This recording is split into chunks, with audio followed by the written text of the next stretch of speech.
Our final conversation for today, it's Thursday, and we said every Thursday we'd like to give a mic to one of you, our fixers. We are not fixing the nation, just the three of us here in the studio, Mariam Bishar, Janet Bogo, Eric Latif, but all of us collectively. And if you've got an idea of something that you'd like to do to raise a conversation to the public, just say, and we'll give you the mic.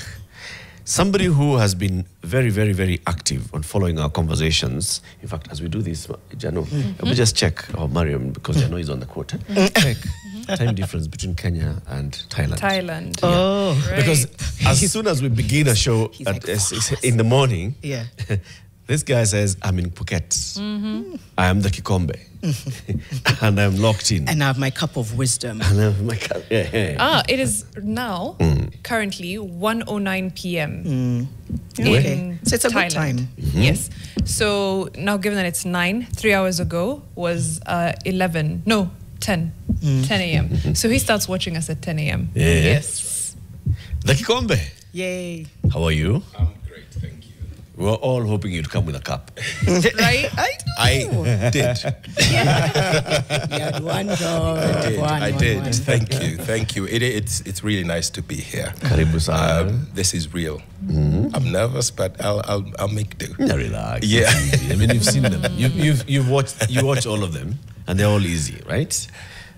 It seems easy. Yeah. I think it seems easy until the lights flash. Welcome home. Thank you, sir. You work and live in Thailand. Yes, I do. For how long have you been there? It's been a while. 2007. I've been there since 2007. Yes. Wow. Yeah. Wow. How often do you come back home? Previously, I came at least every year, but then COVID had other plans. Yeah. So nowadays, and then family dynamics change as the family grows. Then gets more and more expensive. Yeah. Yeah. You're transporting more watu ni people. wengi. Yeah. Ama wakuja na shift. Watu ni wengi.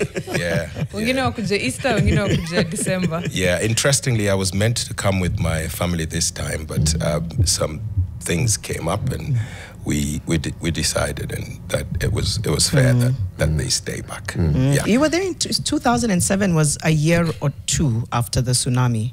Was it? Yes. Am I dreaming? Yes, about. Okay. Yes. All right. So yes. when you went there, was there still a lot of recovery? There was a lot on? of recovery. To this day, there's still a lot of trauma. So there's a lot of recovery, but they're working hard. They're working hard. I feel like they're very resilient, and they're doing the right thing to ensure that they get back on track. Yes. So Phuket is a resort. Resort town. Like a resort town, right? Like It's Diani. an island. So Phuket is an island, just like Mombasa. How many islands are there in Thailand? Loads. yeah. There's loads of islands. You're talking tens of islands. Yeah. Is the government able to manage all of them? I think so. I think they do a great job as far as tourism is concerned.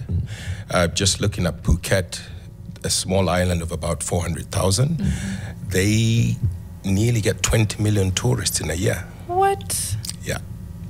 I'm not surprised. Yeah, I could be off 20 by a million or two, but still, even if you're off by 5 million, that is incredible. Yeah. Okay. In a year. In a year. That is about 6 times the numbers, over 6 times the numbers that we get here. Yeah. Wait, sorry, I went straight to the monarchy. Right. In Thailand. Right. Is it the king or the king's son who's quite an interesting character? That's a great Sorry. He's like, there's only so much I can say. You're the flamboyant one. I think, based on what I understand, there are certain things I cannot say. Right. Yes. Oh, sawa. Yes. Wacha tuingie mambo ya mic sasa. As Eric said, every Thursday ni kushika mic. We give a fixer the microphone. Tell us what is on your mind. What is your radical idea that you want us to listen to? And we give you the mic, you tell us, and then we have a discussion about it. And today, Eric was like, elections are fully they're funded by whomst? But I don't want to get into it. The Kikombe, shika mic. Thank you, Mariam. Well, I believe that the government should fully fund our elections. The government currently funds the administrative part of elections, but the campaign is privately funded. So I think that the government should go full force, fully, nayo. I think there should be a limit to private donations that people give to the government, because at the moment we don't know who is funding our candidature. And I think if we're not careful, we're looking at a really weird predicament in the future. Yes, so at the moment, finance is the biggest gatekeeper between candidates who, in my opinion, I feel would be qualified to make great leadership positions and those leadership positions. And I think it's a responsibility of the government to step in, just the same way it's a responsibility of the government to give us valuable education and healthcare, to also offer us leadership that will protect the interest of all Kenyans for hundreds and hundreds of years to come, and not just 5 years. At the moment, we are churning investors and not leaders. And people pay a lot of money, people fundraise, and they get a lot of money to campaign. However, research has it that once they get in power, it is almost inevitable that they would want kujilipa. You know, they want to get their money back. And I think it's about time we stepped in, if we truly care about our country, and maybe mitigate that, right? So I think government should fund campaigns. So even if Eric wants to be president by Thursday, then he should be able to, there should be funding for that from the national government. And here is why. I think, like I said, I think we need leaders and not investors. I listen to a lot of politicians when they have interviews and they talk about how much they spent for their campaigns. Right. And we're looking at millions. And you look at a member of parliament saying, you know, I spent about 30 to 40 million for me to be elected as a member of parliament in Nairobi somewhere, right? I don't think that is fair. I think it's not just, in a sense that, look, we understand what you're getting into, but I don't think that anybody would be willing to spend that amount of money to go into a position that would only give him $1 million or probably slightly less in a month. So then there's the questions that we need to ask there. And the second thing, I think we need to level the playing field. So then somebody who's as poor as, you know, who can only afford kisses and hugs at home, but has that valuable level of leadership, has just as equal chance as that elite kid who's going to that group of schools to be in a position of leadership. I think it also would minimize corruption. Like I said, if those people that want to get into power, kujilipa, we can check that, right? Now, how do we get that? How do we get there? How do we fund this? I think there should be a, whatever we call it, we can call it whatever we call it, a committee, whatever we call it, but I think there should be a leadership fund. There should be a leadership fund, and the money should be allocated by the National Treasury, right? At the moment, well, IEBC just the other day, or whichever time, they requested for what, 60 something billion for the administration of the elections, right? I think we can stretch a little bit more, right? We know, based on what we are told, that the government loses about 400 billion shillings a year, probably more, to corruption. If we can mitigate this, and we fund by 15 to 20 billion for the campaigns, from the MCAs to the MP to the presidential, then maybe corruption could be curbed. Not corruption, sorry, but that's just 2 or 3% of the money that we lose to corruption, right? Maybe 10, right? I think it should be independently managed, just the same way the IEBC is independently managed. And I think it should also be, there should be an oversight by the Auditor General. I think we should cap individual donations, if not just scrap the whole thing and say no self-funding. We are responsible for you becoming a great leader. We will fund you so that you become great, right? We know organizations that do this and they actually thrive. I think funding should also be based on track record. What have you done? You're not just coming out of nowhere and claiming you want to be a leader. What have you done so far? What steps have you taken towards making our country something valuable so that we can drink from this fountain of greatness, right? It should also be based on gender or regional quotas, right? I think also people should be responsible for showcasing their campaign plans. And these campaign plans should also be audited. So unaandika proposal yako, and then this one is audited as well. And even as you qualify for that position, it's not an automatic thing that you get funding. What are the qualifications that you have? I still struggle to this day to understand how democracy has existed for about 2,000 years.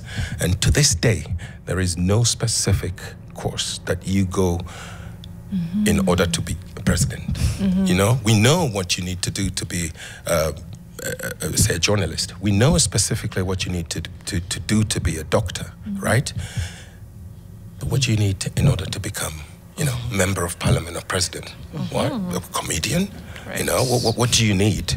And that needs to be checked, right? If we really want to be intentional with our country, then we got to start it different, right?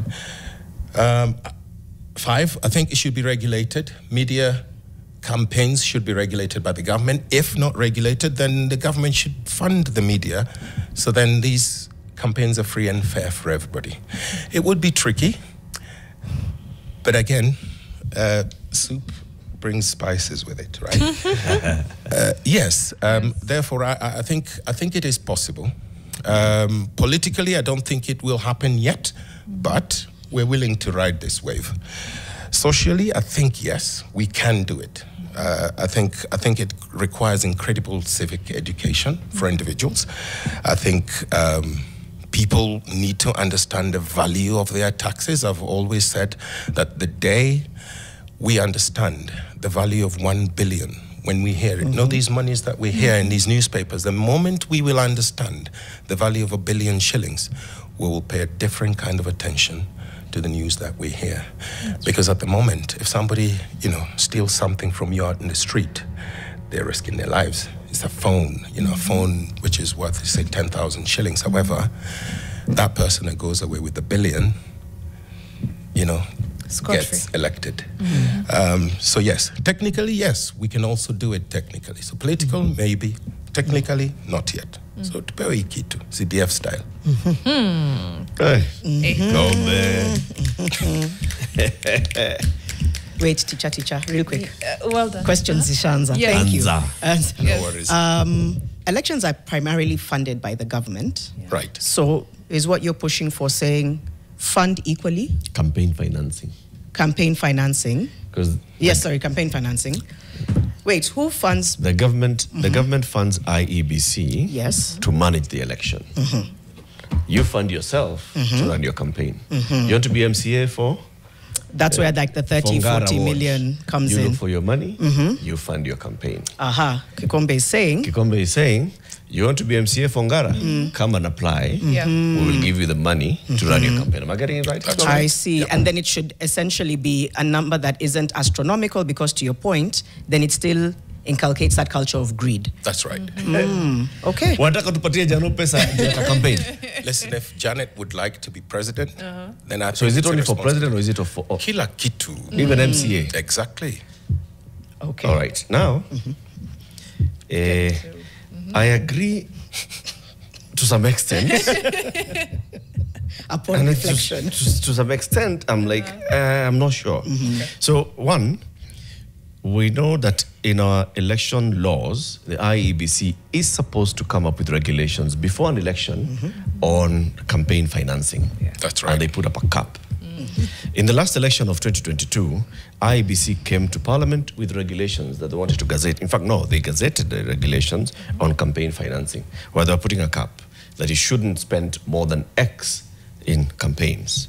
Members of Parliament who should be approving this subsidiary legislation, who are players in the game, they said, IEBC, calm down. Relax. So they shut it down. Yeah. But it's supposed to be there.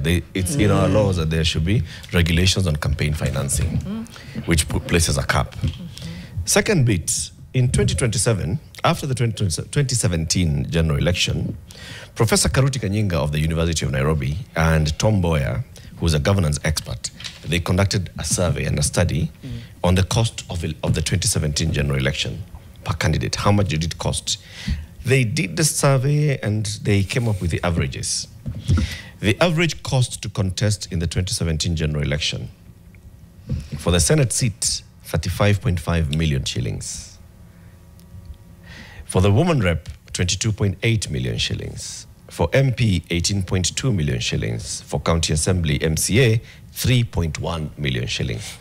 The average cost for the successful candidates, that's including the party primary, the nominations, going into the elections, MCA, the successful MCAs spent an average of 4 million shillings in their campaign to win the election in 2017. MPs, 21 million shillings. Woman rep, 32.2 million shillings. The successful candidates. And Senate winners, 49 million shillings. These are the averages, okay? Now you can see, when you talk about at the county level or Senate, if its senator is about 49 million shillings, so how much did it cost the governor? How much then did it cost the president, the winning president in 2017? That was 2017. 2022 was more expensive than 2017. 2027 is going to be more expensive than 2022. These are people's money. Where did the winning MCA get 4 million shillings to campaign? Where did they raise the money from? Where did the winning MP get 21 million shillings to win an MP's seat? Where did the woman rep who's in office today get an average of 30 million shillings to win her seat? Or the senators who are in the Senate today, where did they get 50 million shillings each of them to campaign? Are they supposed to declare? Are they? That would have been, if it had not been shut down in Parliament, when you put a cap, then you have to declare and account, right? I agree, and I also think that there should be transparency as to where people get their money from. Where do you get the financing from, right? Because as far as we know, we could be selling our country, right? True. We could be selling our country, and who knows? Look, if we don't brew a new pot, then we'll keep sipping this 5-year plans, right? We need to churn it different. We need to churn it different. Okay. I'm thinking through potential problems. All of us have a right to, if we meet the qualifications, to contest for any political seat. I do, however, see financial constraints being a big problem, because if we say we've got this money, 15, 20 billion to finance campaigns, we've got 1,450 representatives. Ward reps. Right. Ongeza au wengine sasa 290 MPs. Ongeza 47 woman reps. 47 senators. 47 senators. Okay. Governors. 47 governors. One president. 1,881. Well, several presidential candidates. Right. Actually. Now candidates are different. These are just these the are the seats. seats. 1,881 seats. Even we if had we about 14,000 candidates in 2022 for all this. 14,000. Do you see the math? Hapo sasa, that is where the rain will start beating us. If we kill them too. Wapewe. However, I think there should be a cap as to how many people should go for these seats, right? There should be regulations to determine who actually is qualified for this. It would take a long time to get this in order, but until we begin now, there's heavier rainfall up ahead, right? As it is right now, if you're not wealthy, chances of you becoming anybody in a position of leadership, political position of leadership, is very minimal, right? It's next to none. There's a question, interesting question here from Bakari Sagna. He says, this is an interesting idea from Kikombe. What about voters? should we also be qualified to participate in elections? E.g., ensure voters are sane, sober, have knowledge on civics. Didn't somebody come and say something about, or that was about if you pay tax? If you, yes. No, it was about the integrity index. So it almost goes back to, okay, he's talked about sobriety and knowledge in civics. So it's like, if we're going to give qualifications on this end, let's give on the other end as well. it's a bit of a strange spanner in the works, Honestly. but let's continue threading on this other one. We'll get back. But Kikombe, Yes. We can't curtail people's rights to run for elective office. So then we can't cap how many people run for any given office if you meet the qualifications, right? So then how do you now balance that with the finance aspect? I'm being told there's a caller. Is it a call? No, we can, okay, we'll continue. Yeah. Yes. So then, how do we balance? Because like we can't tell people you can't run. That's unconstitutional. But also we have finite resources.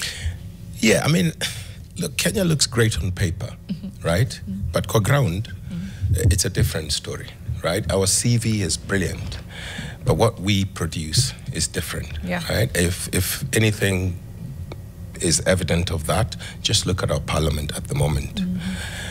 Now, the constitution can be amended.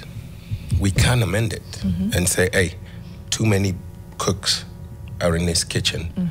Let's fix this, right? I mean, PLO talks about it. He says, hey, that we have way too many counties and county, what is it called?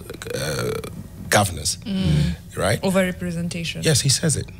Again, the Constitution is the Constitution. But we also need to have these conversations and say, hey, we want a certain number of people that we are going to give these positions of leadership. We only have one president, right? Should we then have 50 people running for presidency? Do you know how chaotic that would be? It is. Yes. But usually the threshold for running for presidency is what will remove people. That's how we end up with 3, 4, 5 names on the ballot, right? It's politics. Is it? It's controlled by these people who want to be president. Look what happened in the last election. People were removed because why did Reuben Kigame not end up on the ballot? I have no. He was told, you have to present a list of the people who are your supporters. And then IBC says, you must bring copies of their IDs. That means that you've gone across the country in all the counties, at least half of the counties in the country, and asked people, Jano, do you support my candidacy for president? IBC. Yeah. See, those are hanky-panky games. They are. But This Ruto and Nani, did they go to IBC with copies of IDs? I don't think so. Yeah, it's pushing back on the small guy. They did, but they went with they had machinery for members of their party. No, but not them as individuals. Exactly. I don't think Ruto and Raila were on the ground. But I want to go back to the thing about where people get their money from. People could argue, I have donor funding, I have friends, I have wealthy friends. Why is it a problem how I got my money? Because I think, and it's globally, I think there's even different countries where there was a platform where a group of wealthy women said, we're going to put our resources together for these specific female candidates because we believe in them, we've vetted them, and that's how they were able to move forward. So people might argue and say, why does it matter? Unless we're saying there's a threshold. I don't know. Like, don't go beyond 10 million shillings. Beyond that, publicly declare, I can, and I'll show you that these several donors gave me money. How does that hinder me from being a worthy candidate, a transparent candidate? It's not a crime to be rich, eh? It's just like, I know people. I don't think it's a crime to be rich. And one thing I would say, if you have extra funding, that means you have an unfair advantage, right? If you're on a marathon and you've got shoes and the other person is barefoot, you're still running the same race. However, you have an unfair advantage. Yeah? Let's go. Mano a mano. Yes. And to your previous point, I would say, whoever stirs the pot and whoever is determining the ingredients of this meal can decide who gets fed. right? Okay. That's a quote from the Kikombe. The quotes are many. Can you hold that thought, that trail of thought, because there's a caller? Yes. I know you were still finishing.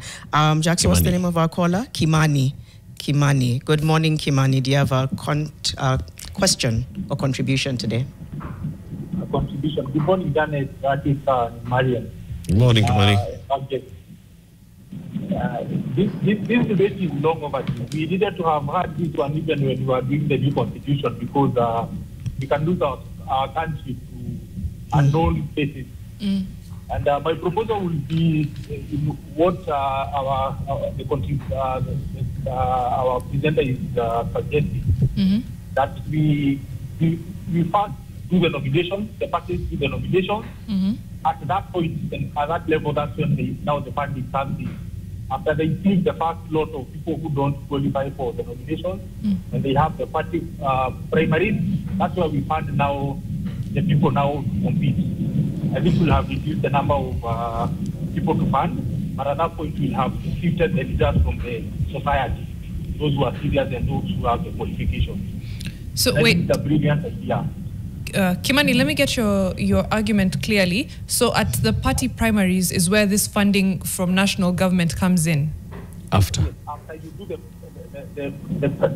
primaries, where you do the nomination, when you have a certificate as a candidate vying for this position, that's when now we fund, not anyone who is now vying. People can manipulate this process. That's why so that they can get funding. Thank you. What about independent candidates, Kimani? They still have a party. Any independent person has a party. They don't. We develop a criteria. The independent people develop a criteria of how to identify whether they qualify. Okay. And also we empower parties to make sure that they are the ones now running the party. Okay. Thank you, Kimani. Thank you so much. To jump onto that one, Yes. After party primaries, that's when IEBC clears candidates and you become a candidate. Okay, you come with a party nomination certificate. Or you come as an independent candidate and you are vetted and cleared by the IEBC. Right. After that, in 2022, we had 16,098 candidates contesting. This is the total number of candidates for all those positions we've talked about, 1,882 from MCAs all the way to president. There are 1,882 positions in the general election. 16,098 candidates. So still, these are many to fund, unless you're saying that we then introduce something to reduce this number. Sorry, I was doing the math. Yes. Divided by your 15 billion, let me take the lower end. And this is assuming we're able to recoup 15 billion from our corruption budget, right? 15 billion pesa kidogo. We lose 2 billion a day. Per day. If we just say that the government does not work on Saturday and Sunday, it is 2 times 5 per week. How many weeks do we have in a year? 52. We come to over close to 600 billion shillings lost to corruption. In a year. Whew. Wacha tu nifanye na hiyo 15 billion. Hiyo ndio nilikuwa nimeshafanya. Fanya na 15. Hiyo ndio nilikuwa nimeshafanya. Fanya na wiki mbili.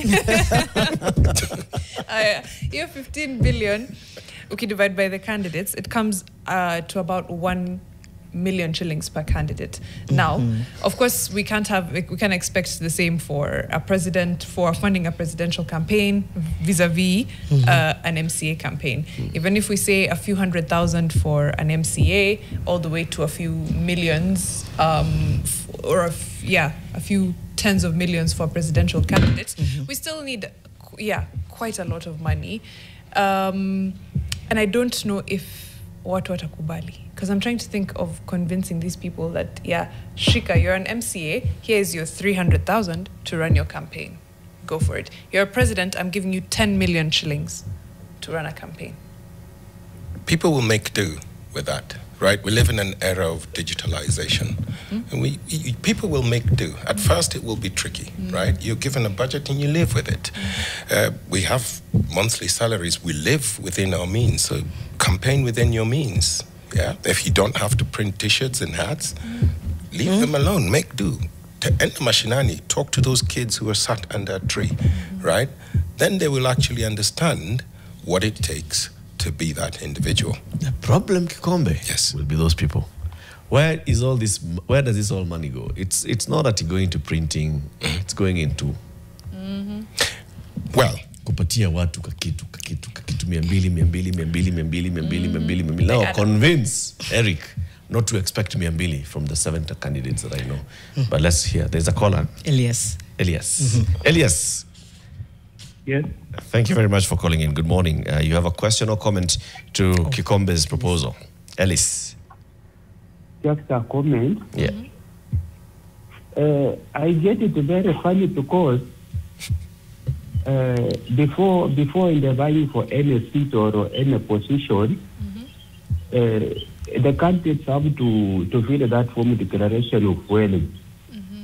And then, like in our government system, it is now an opposite. Now, which mechanism now are they being put in place to make sure that the declaration forms are being filled?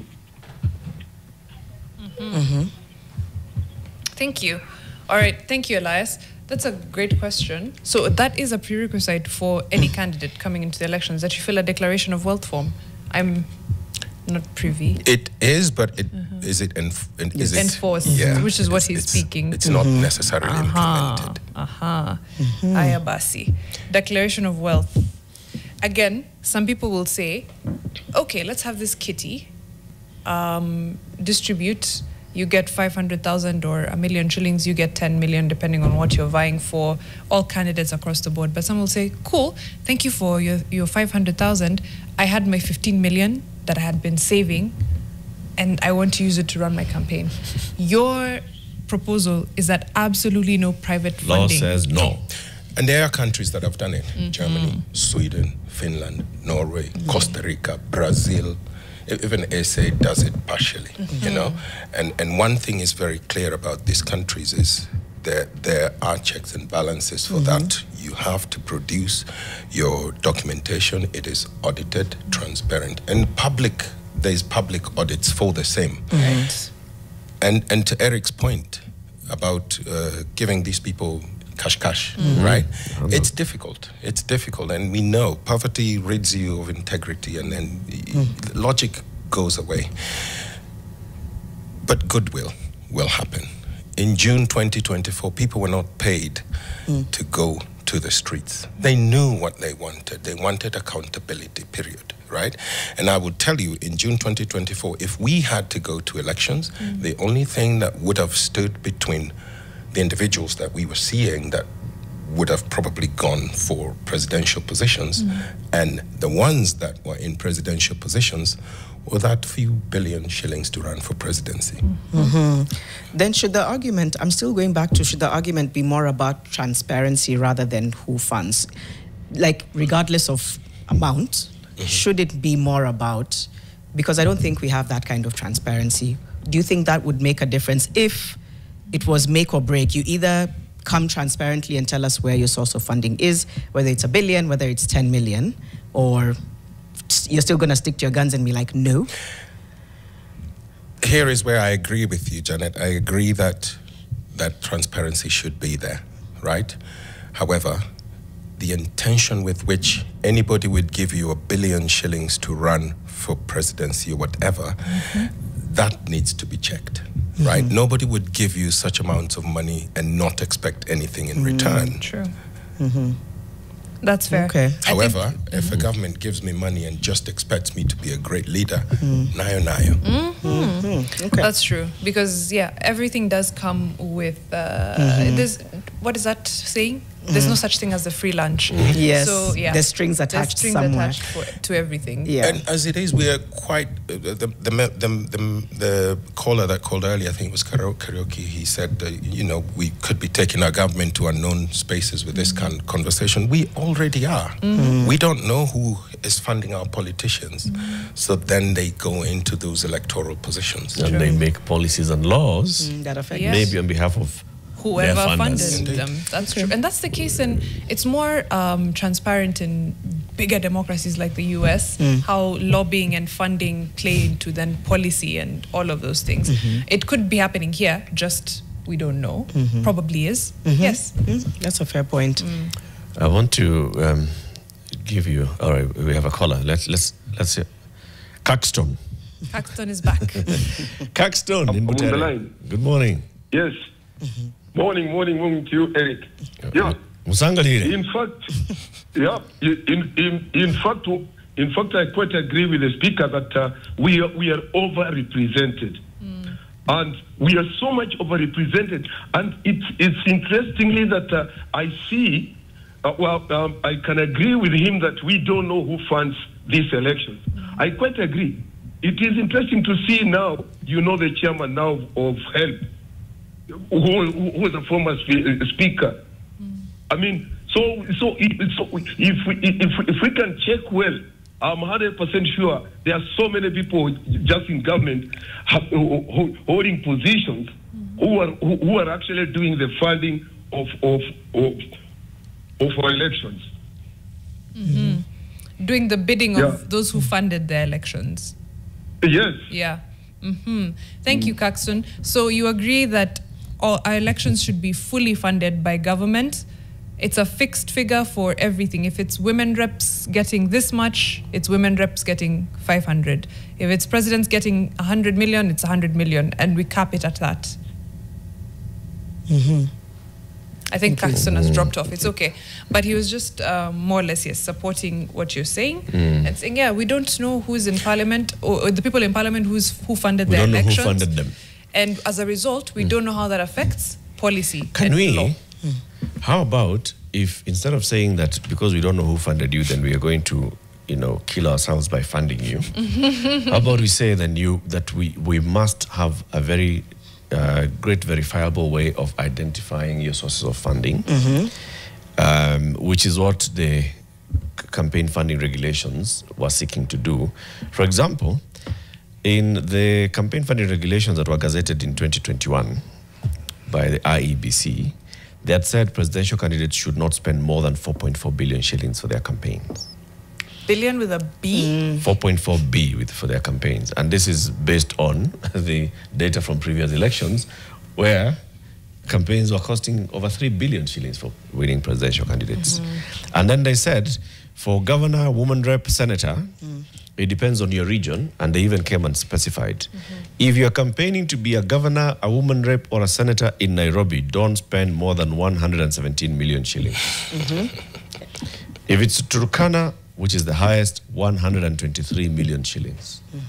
See, the ceiling is still very, very high. It is very high. Gives I'm a wondering lot, what right? informs these costs, aside from the size of the counties. Yeah, I'm sure they'll say traveling for campaigns, printing materials, the T-shirts, the caps. How much does it actually and just going take around to run a campaign, whether it's an MCA campaign, a gubernatorial campaign, a senatorial campaign, and so on and so forth, and then you arrive at this figure. Now, we could have, I agree that we should have a conversation around these numbers and what exactly it comes to. Because I think a lot of this money basically comes into, and this is where we just see inflation, it comes into people. It's those handouts. A lot of the money is the handouts. Yeah. So if we are the ones who are receiving these 117 million shillings for someone to be a senator or a woman rep in Nairobi, right? Then we should have a conversation and say, no, we're not going to accept. And that's why I say don't cool up to it from anyone. Just say no to any sort of money. You run, put your billboards, let me see, organize a meeting, I'll come for a meeting, let me engage with you. What is it that you're seeking to do? And then I'll base my decision on my engagement with you. Right. Not because you facilitated for me to come to a meeting, ukanitumia pesa, ukaninunulia unga, ukanitembelea na sukari, because you see that's what happens. All those things, that's where the cost goes. What is it that's driving the cost of our elections? It is handouts. It is bribery. It is then forcing somebody to go and look for unconventional ways of raising that money. And then they come, they have bought the seat. The person who has financed that campaign is there. He who... The puppeteer. He who pays the piper is calling the tune after the election. So we have a government here that is basically not ours. Oh yeah, that handout culture is so deeply entrenched though. So there's working another back on that would another be... flip side here, being brought by Jeremy Mutuma.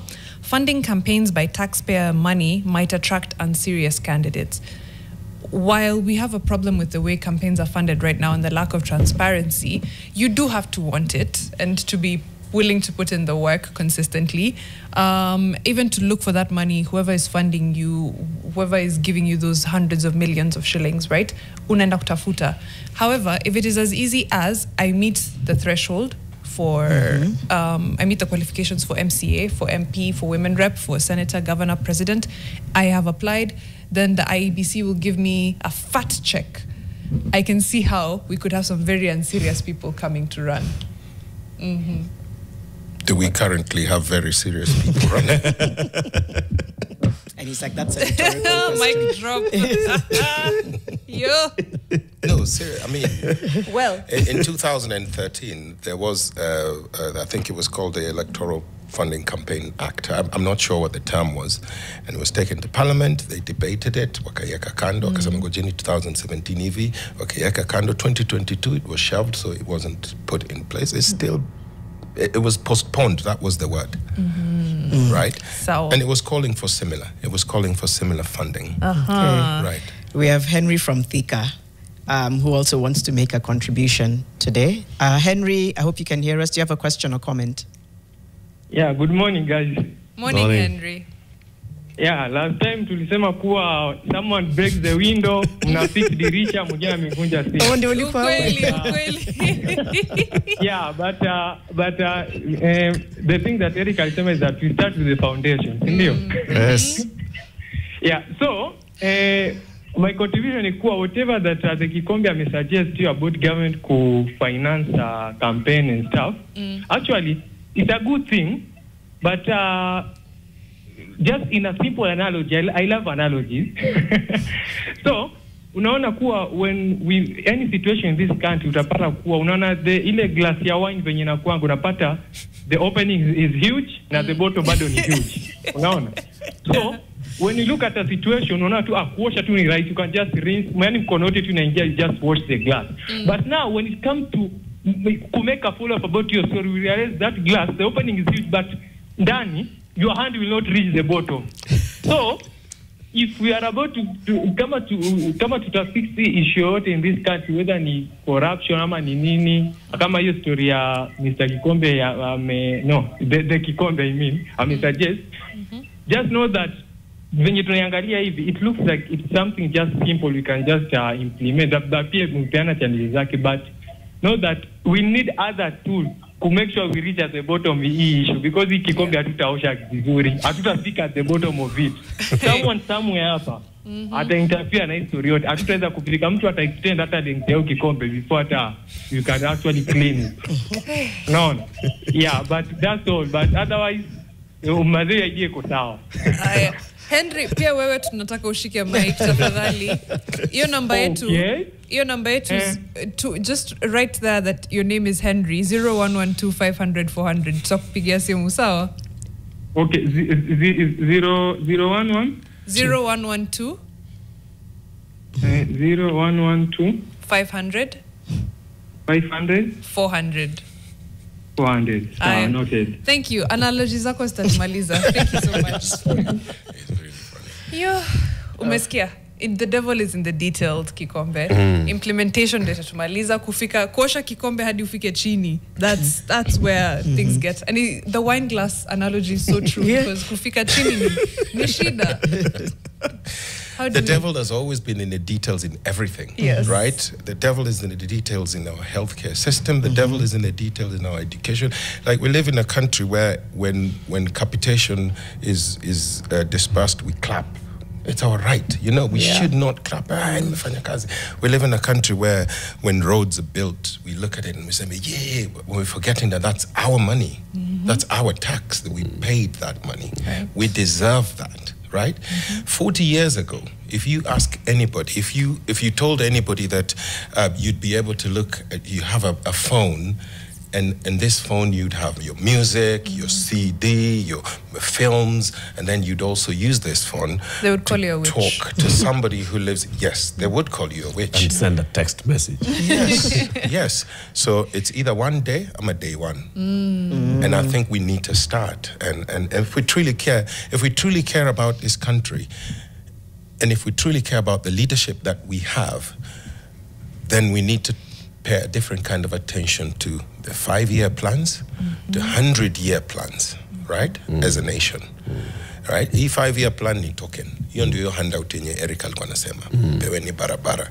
But what is our 100-year plan? 500-year plan. Okay.